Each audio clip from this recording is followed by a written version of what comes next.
Good morning. I'm the Reverend Denise Colley. I am your interim minister. My pronouns are she and hers. And today we are going to go on a little journey. It's a little different than maybe the description said, because something they ask us interim ministers to do is to hold all these listening sessions and to start with history. And I had imagined I'd hear stories like, oh, and we carried the wood and we built the this, and that's not really how y'all did it. Y'all told us a lot of stories about what you think things ought to be. So, a little different. So I've arranged it, and it's going to be me sharing with you things you said. It's a very high-level overview of, things you remember and are proud of, and things that maybe we need to work on and stuff like that. So that's what today's service is, and without further ado, take a big breath.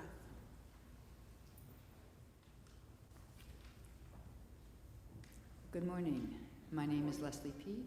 My pronouns are she and her. Our chalice lighting today comes from A Flame to Light Our Path by Deborah Burrell. Fire consumes and casts a bright light. Fire consumes and casts a bright light.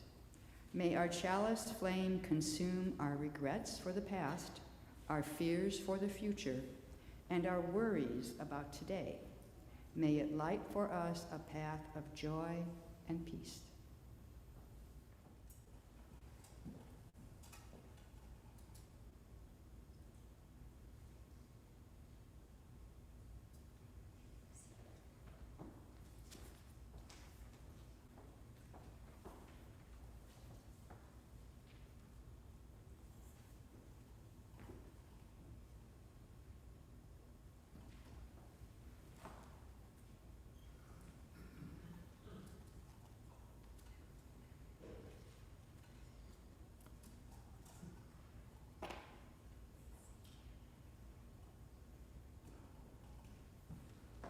And now please stand as you're willing and able and join in singing of hymn 102, We Are the Heirs of Many Ages.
Now please let us all recite our covenant together. We unite to strengthen the bonds of kinship among all persons, to promote human dignity and increase reverence for life's creating, sustaining, and transforming power through worship, study, and service. Please be seated. Hi, I'm Jerome McDonald from the Board of Trustees. My pronouns are he, him. I'm here with a message for all ages. It's this book. Unitarian Universalism is a really long name. It's written by Jennifer Dant and illustrated by Ann Carter. Here we go. Welcome, friends. We call our faith the living tradition. Let's explore and answer some questions about Unitarian Universalism together. Who are we? Unitarian Universalism combines two Protestant Christian faiths that had many common beliefs. The 7 principles sum up Unitarian Universalism beliefs. All people are important, no matter what they look like, or where they come from, or how much money they have, or what kind of families they live in. None of us is exactly alike, even when we live in the same family or go to the same school. Our differences make the world a better place. It's not enough just to talk about what we think is right. We should work to make the world a better place. Everyone has the right to a safe and happy life. You don't have to be famous to do the right thing. You don't have to be powerful to make a difference. What do we believe? As we grow, we never stop learning about right and wrong. We learn about how to be the best people we can be. These ideas are part of what we call our religious values. How do we worship? Unitarian Universalists gather in congregations to share, celebrate, to give thanks, and to work for a better world. We hear words and music from many different religions, modern poets and writers. Often we say a covenant, a promise we make to each other.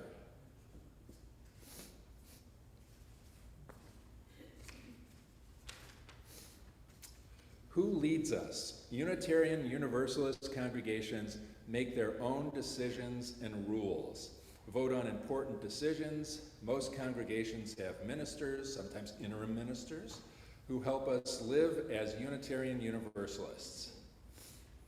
Do we read the Bible? UUs read the Bible and other holy books, and the sacred stories of some religions that do not have holy books. What is our religious symbol? The flaming chalice is the symbol of UUs in Canada and the United States. During World War II, the Unitarian Service Committee used the sign of a flaming chalice when they helped people escape. It became a symbol of hope and healing and reminds us of the spark inside all of us. We recite a chalice lighting. Do we pray? Many UUs pray. Prayer is a way to help us listen to our thought or to have a conversation with God. Praying is one type of spiritual practice that helps us feel the spirit of love and see the mystery and wonder of the world around us. Even things like listening to music, painting and gardening, or even biking can be part of a spiritual practice. What is Sunday school? This is what we call religious education, RE for short. Children get to ask questions and explore their own ideas about the world and themselves. How do we celebrate? We have dedications or child welcoming ceremonies when a baby is born. Teenagers do coming of age classes to help them become grown-ups. Memorial services help us remember and celebrate someone's life. Every UU church is special in its own way. Some churches honor important dates. Some have flower communion. We celebrate Christmas, and many congregations celebrate the Jewish holiday of Passover, winter solstice, and more. The living tradition of our UU faith began a long time ago and keeps on growing. Our faith helps us to remember how important each one of us is as we find our way in the world together. We'll sing the folks out now.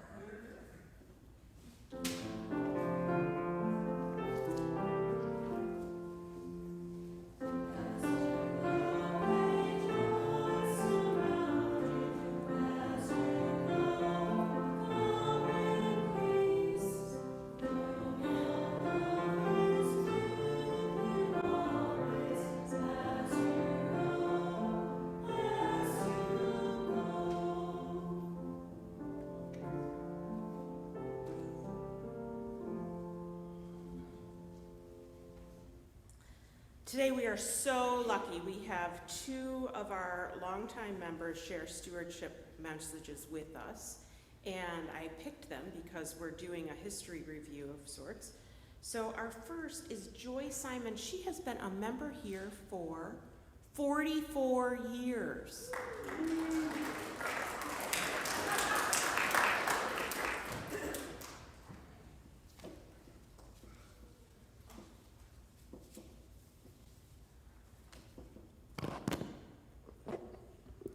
I expected to be asked to speak about stewardship. And when it happened, I intended to say, no, not this year. But out of my mouth came, okay. This was not because I did not want to speak about the subject, more that I knew I'd reiterate and be redundant. But you get what you get. I've been here many times. Like those who have already shared their thoughts, I find I can only speak about stewardship based on my personal experiences and relationship to the church, which encompasses some 44 years.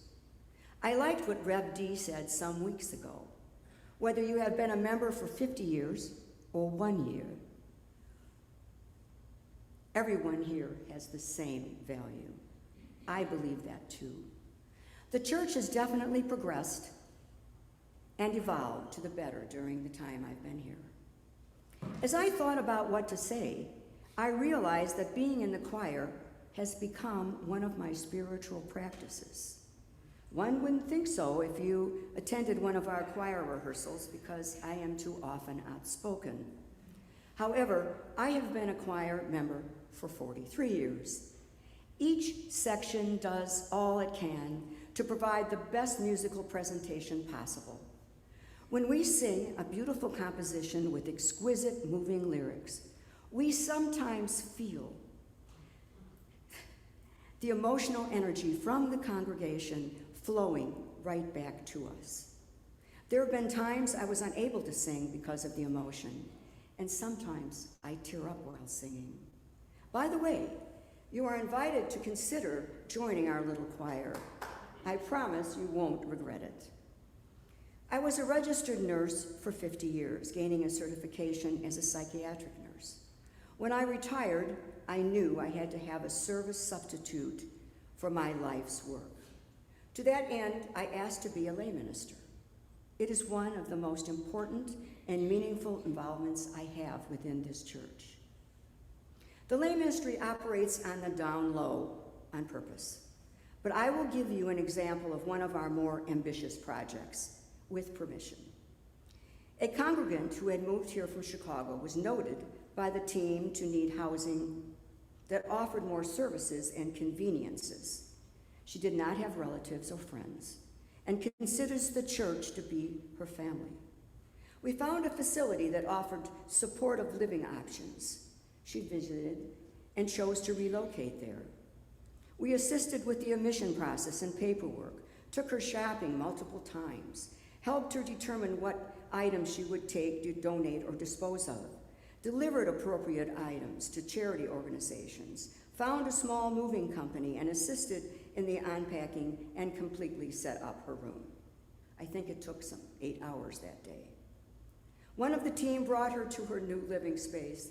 She walked in, went right to her new lounge chair, one of those chairs that kind of set you up, you know, sat down, and she smiled. We had a glass of champagne to celebrate. This, to me, is an example of love in action and speaks to the church's compassion and commitment. I found working in prison ministry to be way more challenging in ways that I hadn't expected. I learned much about our faulty prison system, and Chalice House participation was incredible on many levels. Obviously, I am all in. But if I became unable to be actively involved, it wouldn't change my deep commitment to CCUU one iota. Some of my dearest relationships are within this community. And frankly, I feel connected to all of you here today. We don't have many rituals, but every Sunday we do recite together our covenant. I have to assume one wouldn't recite something they did not believe in. I think that ritual, in a small way, is a recommitment to CCUU, and I see it as unifying and connecting. The board covenant is inspiring. The UU Article Commission is reviewing, improving, and updating our principles. All of these faith declarations unite and connect us. It's probably a sin, pride, but I am boastful and proud to be a UU. Given the opportunity, I speak about our faith and enlighten others about who we are, emphasizing our openness, compassion, acceptance, and social justice efforts. A few years ago, I was dejected after an election. CCUU opened its doors to the community. When I walked into Atherton Hall and I saw so many people that I knew and so many people I didn't know, I felt a blanket of hope and support. I have never forgotten that experience. It was community in the most supportive and healing way. I used to feel once a church was built, it would have a congregation and it would be always. Maybe it's my age, but I no longer feel quite that secure. Let's be honest, our denomination as a whole is a sand speck in numbers, and our beloved CCUU is a small church. There's simply no guarantee about the future. It is painful to even say such a thing. I hope it's just old lady worry. We absolutely need this church, not just for ourselves, but for those seeking liberal thinking, principle-minded people, and who want community support and personal spiritual growth, a beacon and light to those out there yet to discover us. I hope my worry inspires you as you consider your pledge. Although I contribute here and there, I feel the best about the money I give to Countryside because I know where all that money goes and how it's spent, and I don't feel that confident about my other charities. With Reverend D at the helm, we are positioned to grow and be more present and known in the northwest suburbs. Simply stated, and I don't need to say it, but I will, a church cannot thrive without dependable financial support. I will increase my pledge a little over 10%. I ask those still thinking about what you want to do to explore the reasons why you are here and that you do so this year with your usual financial perspective, but also with your heart. Thank you, Joy. That was wonderful. I always learn things when I talk with Joy. As I introduce you next to Doree Bryant, I am going to have Luis share a picture of our chalometer. Now, when I told the stewardship team I wanted a chalometer, they were like, what's that? It's a chalice-o-meter. So I tried to draw one myself and I wasn't very good, so I had a friend do it for me. So this shows how much of our pledges we've collected in the last 4 weeks. And I know many people are waiting to pledge until they attend a cottage meeting, which is great. And I hope to see lots of you today. We're gonna have one right a little bit after service in Atherton Hall. And we're really hoping to get about 40 pledge units to go up in their quartile of giving. And if you don't know what a quartile is, that's why you need to come to the meeting. And so we really need each and every one of you here. We need each of you to share your generosity because all of that is what makes this community. And there's so many amazing things that happen with just 185 pledge units. It's astonishing. I hope we get 185 pledge units this year. You know, there's people who've moved and we're doing a lot of good work at communicating. And so we also are bringing people in and we're reinvigorating our membership team. There's so much we're doing. But we really want to have deeper conversations with you. And I'll talk a little bit about that more in my sermon. But welcome up here, Doree Bryant, who has been a member for more than 37 years.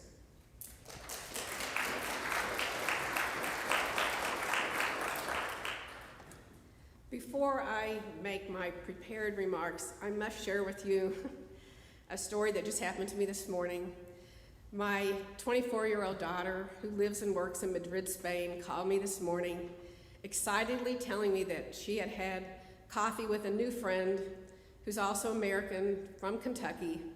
Her name is Sarah, and Sarah was sharing with Malia that she was looking for something in her life, and she was sharing various things with my daughter.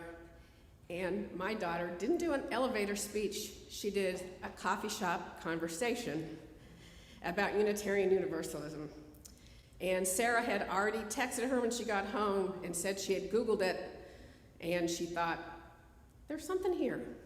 So I just wanted to share that with you. My daughter was born and raised in this congregation, and I'm excited about that, Steve. As Reverend Dee said, I've been a member here at Countryside for over half my life. So I guess it's appropriate for me to be making my stewardship statement on a Sunday where the sermon is on our congregational history, because I've been a witness to and an active participant in quite a bit of it. While not born into the UU faith, I did not have to take a huge leap, as some of you who came here from extremely different faith traditions did, as I was raised and extremely active during my childhood, teen, and college years in a liberal Protestant denomination that has quite a bit in common with ours. The Disciples of Christ Church practices congregational polity, just as we do. It does not believe in the literal interpretation of the Bible. Anyone who would like to partake of communion is invited to do so.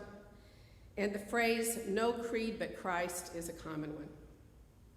I had several Jewish and Muslim friends in high school and college. So eventually the Christ is the way to salvation part was a deal breaker for me, and I stopped attending church for a few years. After relocating to this area for a job after completing graduate school, it was a blind date with an otherwise nice guy who went to Willow Creek Church that made me realize I was ready to find a church home that reflected my values.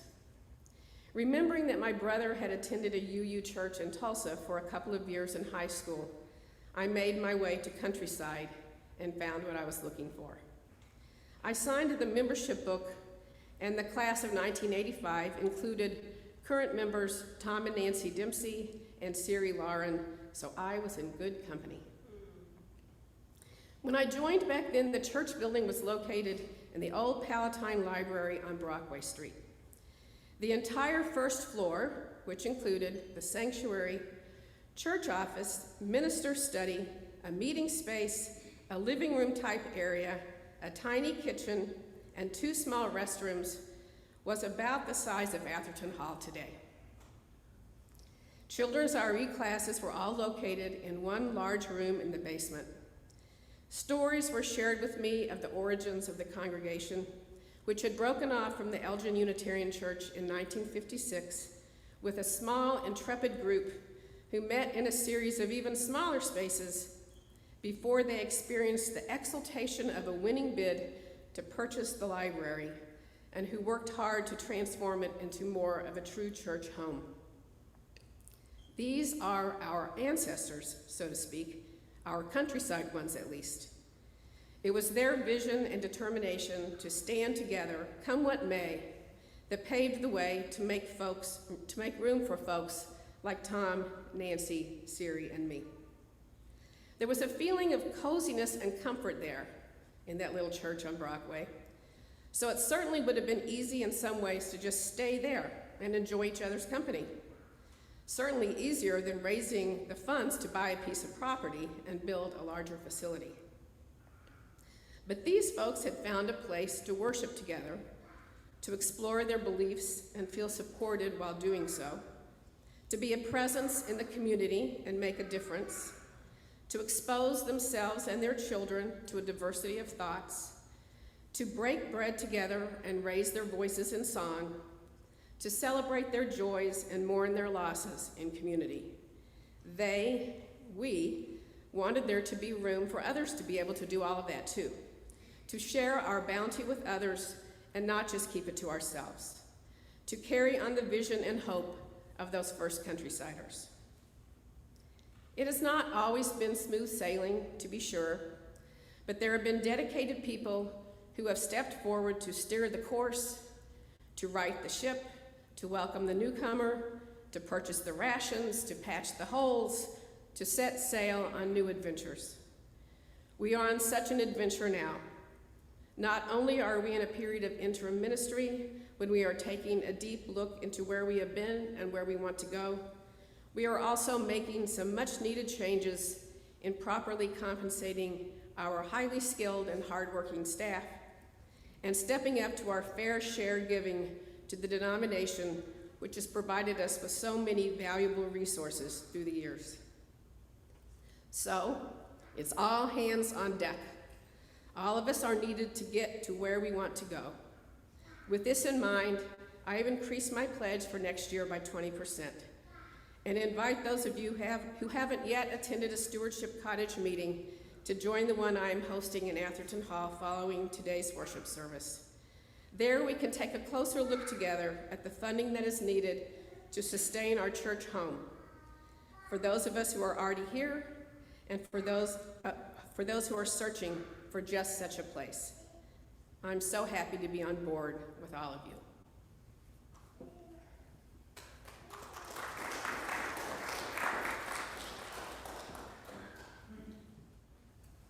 So this is a little story for Lent.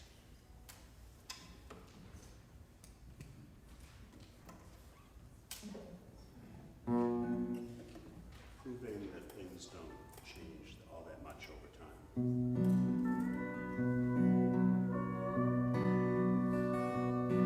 Well, man, you should have seen me way back then. I could tell a tale, I could make it spin. I could tell you black was white, I could tell you day was night. Not only that, but I could tell you why.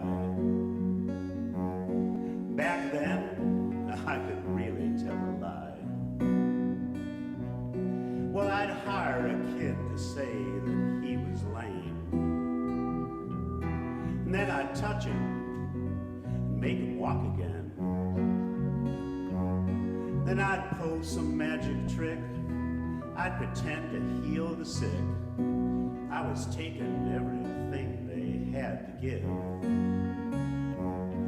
It wasn't all that bad a way to live. But now I'm in this desert town and it's hot, I'll tell. No one's buying what I've got to sell. I'll make my lame kid walk. I'll make a mute guy talk. I'm preaching up a storm both night and day. But everyone just turns and walks away. Well, I can see that I'm only wasting time. So I head across the road to drink some wine. This old man comes up to me.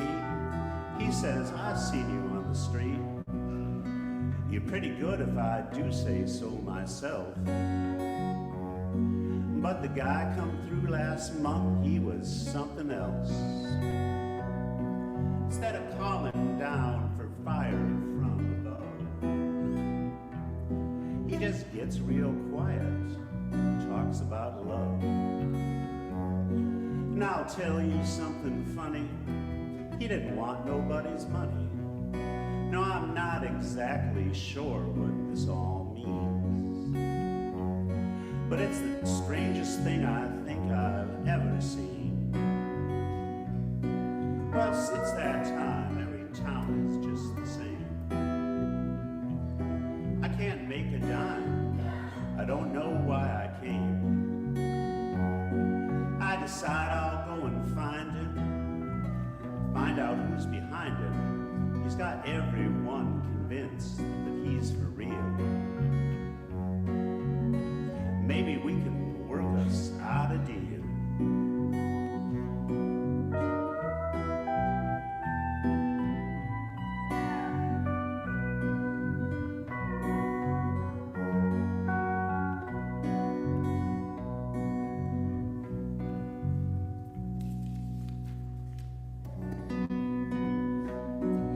Since then, every town is just the same. I can't make a dime, I don't know why I came. I decide I'll go and find him, find out who's behind him. He's got everyone convinced that he's for real. Well, I figured we could work us out a deal. So he offers me a job and I say fine. He says I'll get paid off on down the line. Well, I guess I'll string along. Don't see how too much could go wrong. As long as he pays my way, I guess I'll follow. We're heading for Jerusalem tomorrow.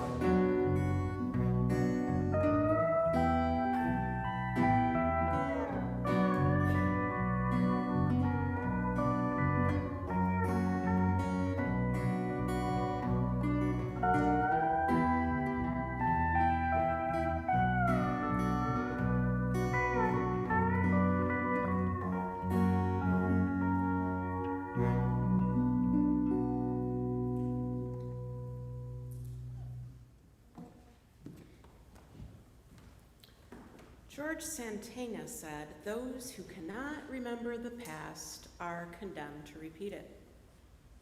And Geoffrey Oswald says, "All suffering is caused either by an attachment to a positive outcome or an avoidance of a negative one." So we spend time during interim ministry reviewing the past, and we mine for treasures. In the process of helping the congregation remember, we may find some tender spots we have not healed. We may find some joys we want to bring back. We sometimes find some wisdom. What we have learned, I have an interim transitions team that is leading this effort, and I have George McDonald and Judy Ball and Bill Huber and Lisa Christensen and Duree, who you met earlier, and they are an amazing team, and they've gotten so into us. They're finding all the mysterious spots, and they're actually going to go deeper in a few areas than some congregations have. And I found out through what we have done so far that you care. You care so deeply about this place that 56 people participated in the first history listening session, 48 in the second, and more than 25 in the online ones. Plus, lots of files and emails have been shared, and we've been reading history, and we've been reviewing big decisions that were made. And I have to tell you, that's incredible, and I want to congratulate you for speaking these truths. It shows a profound commitment to this community, and you have wanted to share so much so that we can continue to improve. Now, for visitors here today, there is a lot of positive that I'm going to share, and we can speak honestly with love about our warts too, and joyfully about our accomplishments. Now, you might not realize it, but that makes you a really healthy community. It's so important to be able to do that. The places that say, we have it all together and we're wonderful, come join us, that's great, but if they can't be honest about the things that are hard, it really isn't a healthy community. So some of the things shared might sting you a bit or might make you sad or uncomfortable, and yet this is how to be vulnerable, this month's theme. And it is on the side of that vulnerability that we grow. I always tell people I want to dig out all those things about my past and my history so that I can get to that other side, because that other side brings so much growth and freedom. So visitors, know that this is us being honest about our community triumphs as well as what we are still working on. And like Duree said, we've made, and Joy too, we've made lots of improvements over the years, and we're going to keep on doing that. So you will see how much we put behind our quest for continuous evolution.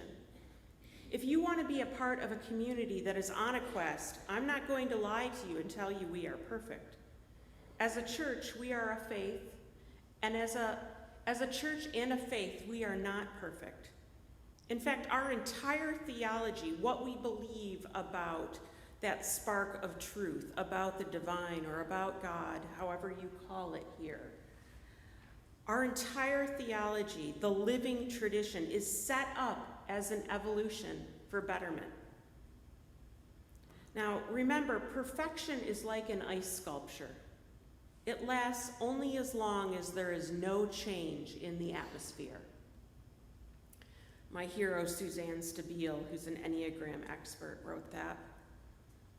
And as someone who spends time helping people heal from a lot of hard times and trauma, one of the first steps is being able to talk about it, acknowledge what happened, and feel the feelings, not avoid them.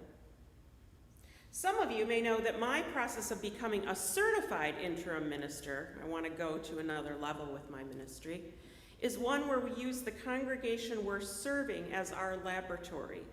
And so when I tell others in my classes how hard you're working in the interim process and how excited I am for your future, they are jealous. There are some people who come into congregations and talk about this interim work that we're to do, and the congregations refuse. They don't want to have those meetings. They don't want to talk about that.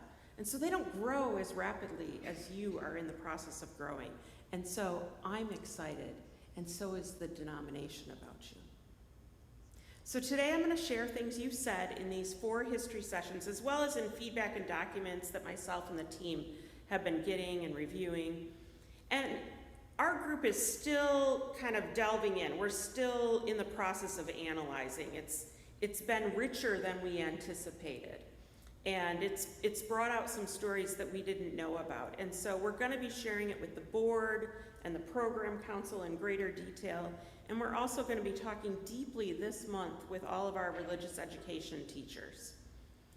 We also have an incredible timeline. What did you call it, Doree? The highway? It's our history highway.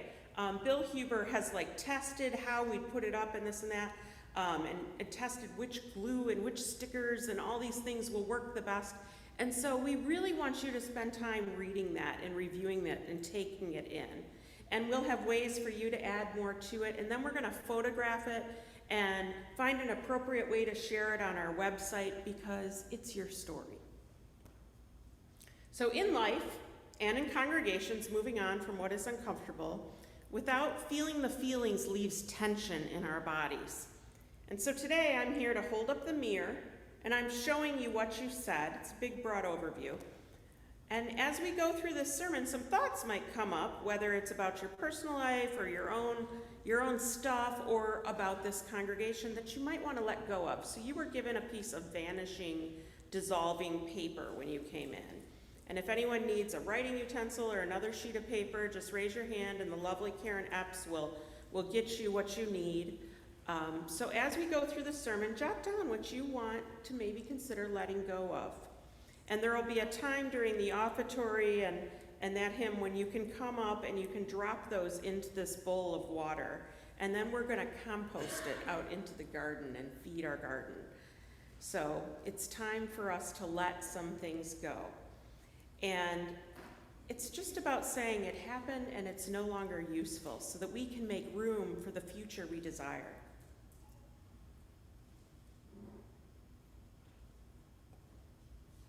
One thing you're going to hear, and it's really important you hear this, and it's actually a part of being a Unitarian Universalist, is that we don't all feel exactly the same way about how Unitarian Universalist values manifest in our congregation.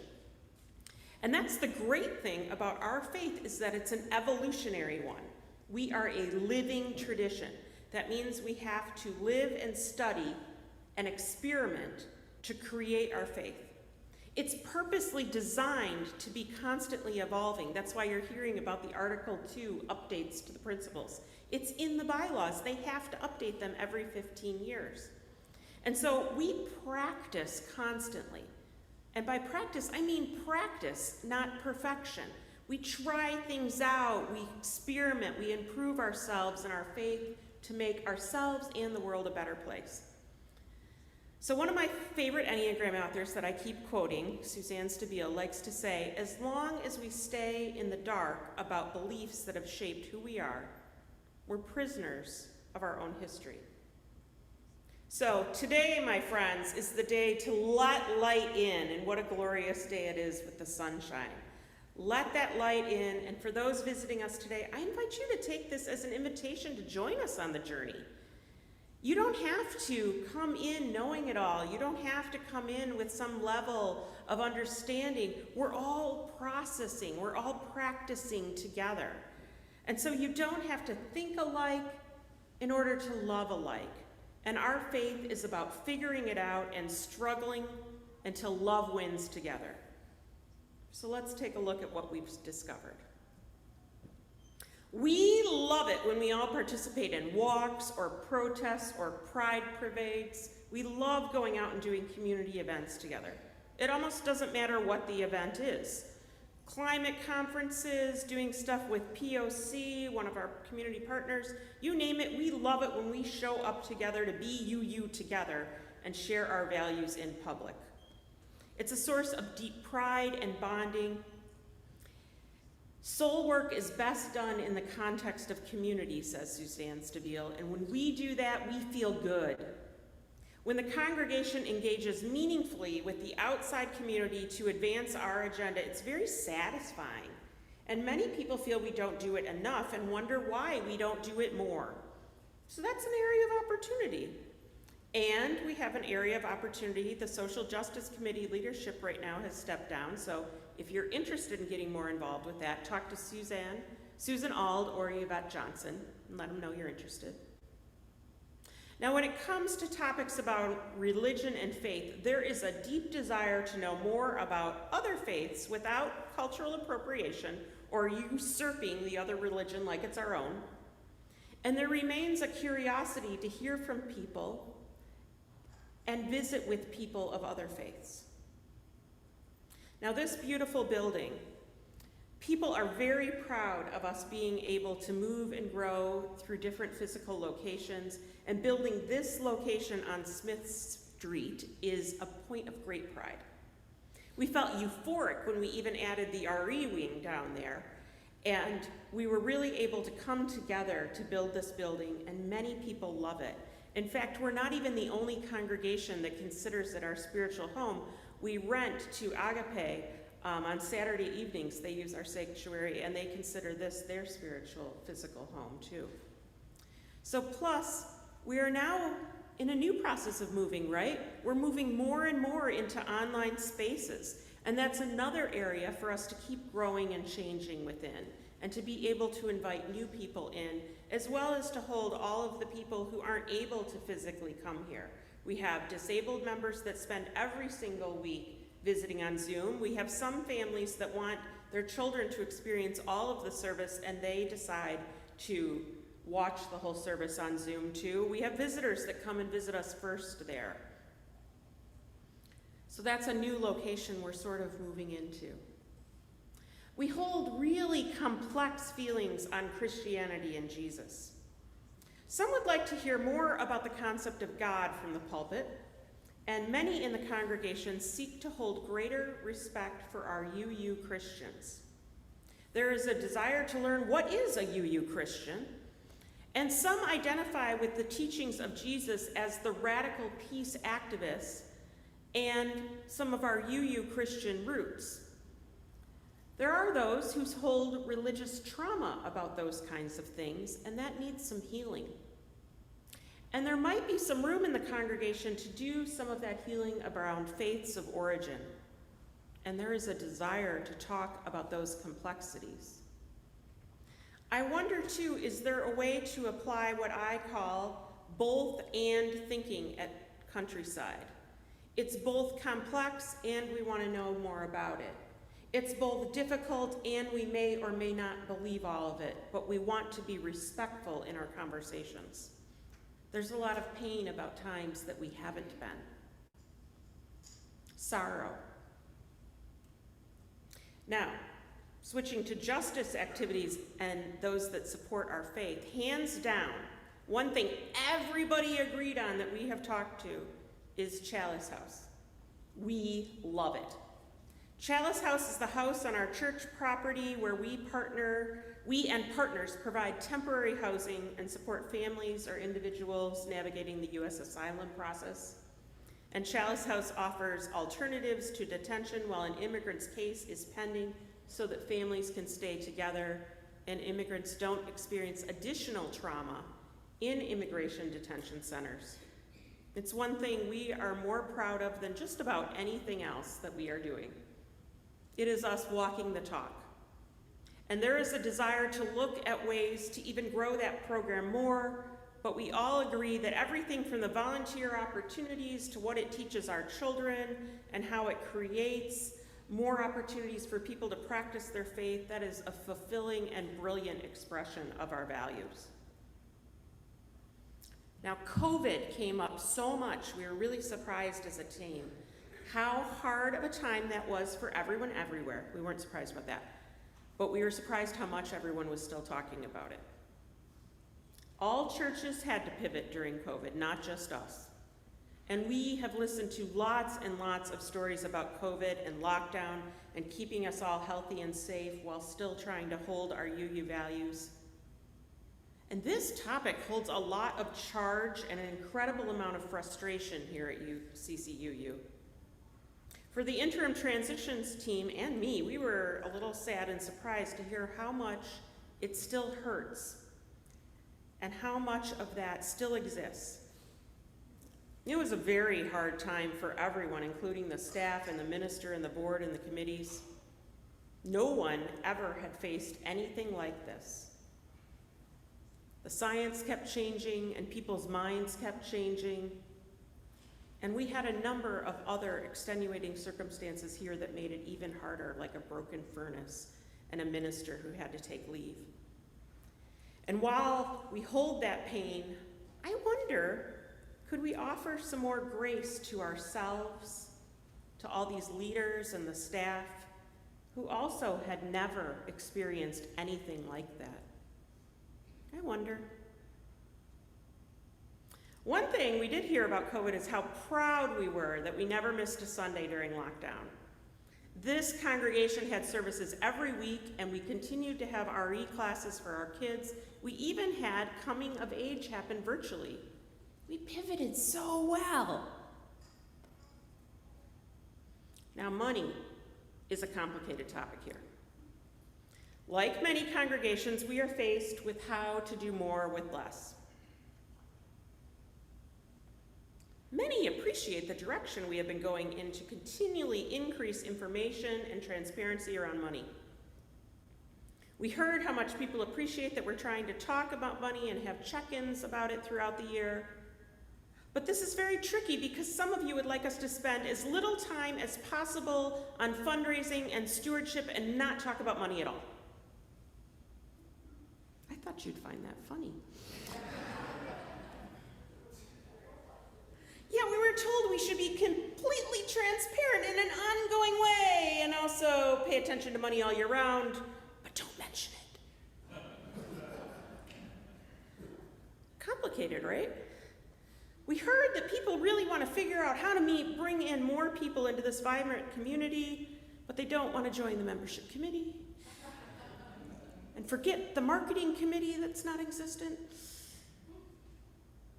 They really want to increase the culture of generosity here. And the board and staff continue to be more and more transparent and posting budgets and sharing minutes and board reports and minister reports and all this stuff. But that desire competes with all of those who say, money is no fun to talk about. I never want to talk about money. I filled out my form already. People appreciate the transparency of the sessions and the meetings we offer, but also want more time for coffee hours so that we don't have to go to a meeting and find out more. I've figured out that mind melds are desired. So please visit Atherton Hall, where the stewardship team after service today will be providing Spock mind melds after service. They all come with a free cup of coffee. If you are willing to help participate in making us an even more transparent congregation in terms of money, please come to the cottage meeting after the service, and we will show you more of those numbers and talk about why this congregation is just an absolutely amazing place to share your generosity. We are so proud of all we do to help, and all the people we reach, and the massive life-saving difference we make in people's lives on a budget that's created by less than 185 pledge units. We really want 100 of you to attend a cottage meeting, and we are not there yet. Come see it. We've worked so hard putting this together for you. Now, switching topics, spirituality in theological terms. In these listening sessions, we learned that there are some words and phrases not well understood by the congregation, like the words spirit or theology or living tradition. We worry a lot about words like soul or even the word church.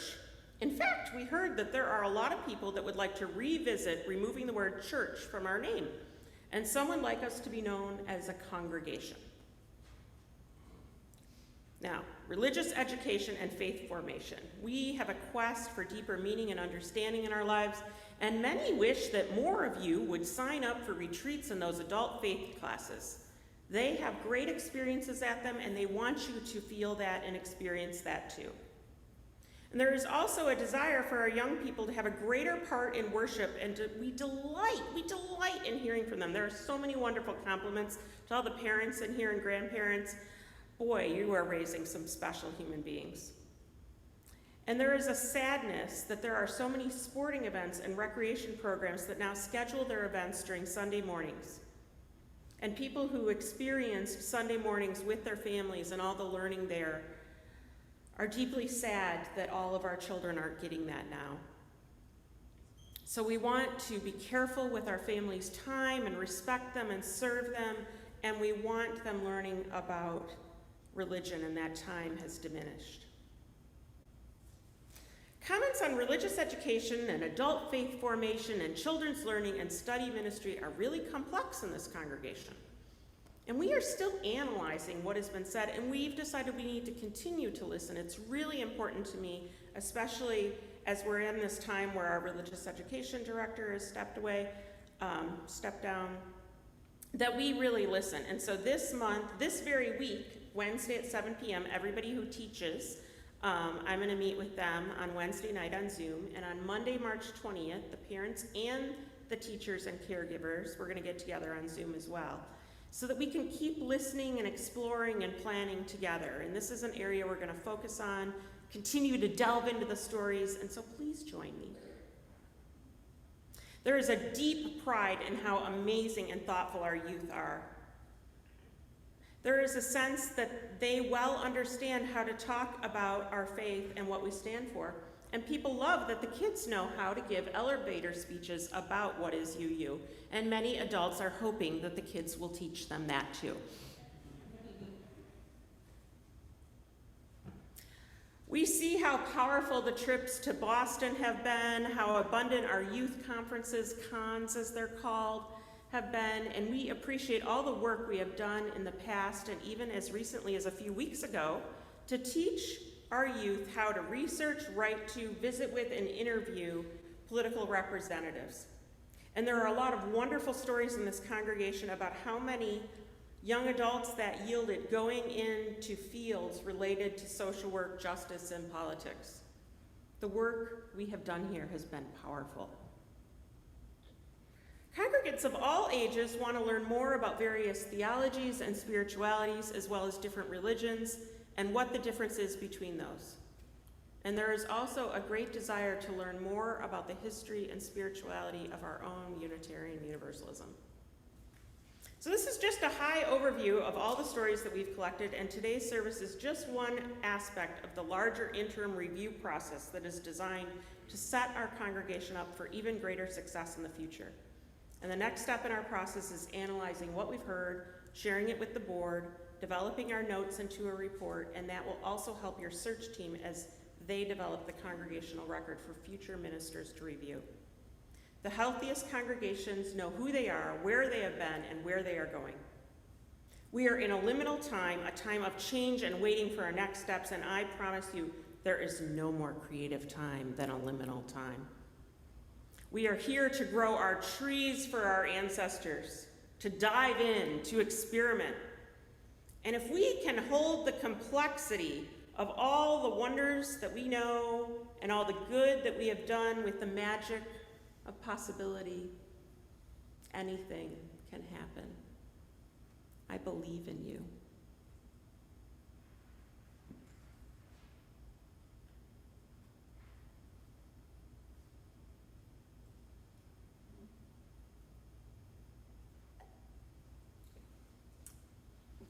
Today I'm asking for the offertory. Why do we give an offertory if lots of people pledge? We give an offertory because it's another ritual of putting in and sharing. And so I ask you to do that. And while you follow the directions about how to give online or how to put something in the basket, I also invite you to come up and drop your slips of paper about what you're ready to let go of. Let those disappear into the water, because it's time to let some things go so that we can be made anew. The offertory will now be gratefully received.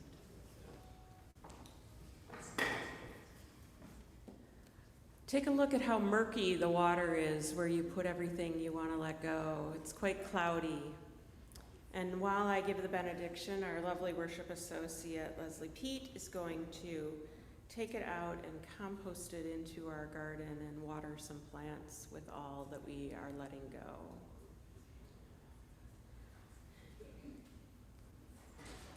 Our benediction today is be true, be well, be loving.